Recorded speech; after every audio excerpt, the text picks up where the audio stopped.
Pada suatu pagi di Bali, seorang warga yang sedang berjalan di pantai Ketewel tiba-tiba mencium bau menyengat dari arah muara sungai. Awalnya ia mengira itu hanya bangkai hewan yang terbawa arus laut. Namun ketika ia mendekat, yang terlihat justru membuat tubuhnya langsung merinding. Di pasir pantai itu tergeletak potongan tubuh manusia. Tidak utuh, tidak ada identitas. Hanya bagian tubuh yang terpisah satu sama lain. Polisi segera menutup area pantai dan tim forensik langsung melakukan pemeriksaan. Semua orang memiliki pertanyaan yang sama. Siapa korban ini? Dan bagaimana tubuhnya bisa berakhir di pantai Bali? Beberapa hari sebelum penemuan mengerikan itu, sebenarnya sudah ada laporan orang hilang. Seorang pria warga negara Ukraina bernama Ihor Komarov, berusia 28 tahun. Ia terakhir terlihat di kawasan Jimbaran, Bali. Malam itu, sekitar pukul 10 malam, Ihor berada di jalanan yang cukup sepi bersama dua temannya. Mereka sedang belajar mengendarai motor. Suasana malam terlihat biasa saja. Lampu jalan menerangi sebagian jalan yang gelap. Tidak ada tanda-tanda bahaya. Namun tiba-tiba beberapa pria tak dikenal datang mendekat. Situasi berubah dalam hitungan detik. Para pria itu langsung menyerang. Teman-teman Ihor mencoba melarikan diri. Mereka berhasil kabur dari lokasi. Namun Ihor tidak seberuntung itu. Ia dibawa paksa oleh para pelaku. Ketika temannya kembali ke lokasi beberapa saat kemudian, Ihor sudah tidak ada. Yang tersisa hanya tas dan ponselnya di pinggir jalan. Sejak saat itu, Ihor dinyatakan hilang. Namun, beberapa hari kemudian, keluarga Ihor menerima sebuah video yang sangat mengejutkan. Dalam video tersebut, Ihor terlihat dalam kondisi ketakutan. Wajahnya pucat dan suaranya terdengar panik. Ia memohon kepada keluarganya agar segera mengirim uang tebusan untuk menyelamatkan dirinya. Jumlah yang diminta tidak kecil, 10 juta dolar Amerika. Jika dirupiahkan, nilainya sekitar 150 hingga 160 miliar rupiah. Video itu menjadi bukti bahwa Ihor masih hidup saat itu.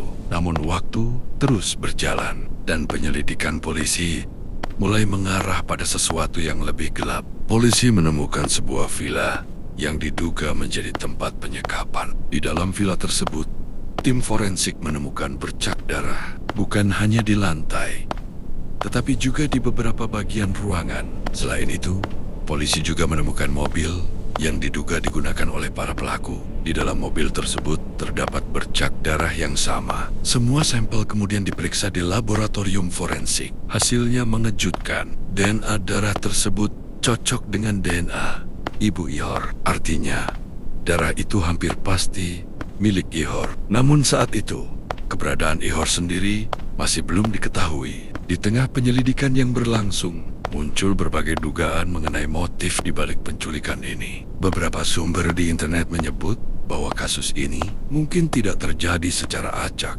Ada dugaan bahwa penculikan Ihor berkaitan dengan konflik yang melibatkan ayahnya sendiri. Menurut sejumlah laporan tidak resmi yang beredar di internet, ayah Ihor disebat-sebat merupakan sosok yang cukup berpengaruh dalam jaringan kejahatan terorganisir di Eropa Timur. Dalam istilah sederhana, banyak orang menyebutnya sebagai bagian dari jaringan mafia. Ia juga diduga pernah terlibat dalam skema penipuan investasi kripto bernilai besar. Dalam dunia kriminal, konflik seperti ini seringkali berujung pada balas dendam atau tekanan terhadap keluarga. Karena itu, sebagian pihak menduga bahwa Ihor bisa saja menjadi target akibat masalah yang berkaitan dengan ayahnya tersebut. Namun hingga saat ini, dugaan tersebut belum dikonfirmasi secara resmi oleh pihak kepolisian. Hal lain yang juga menimbulkan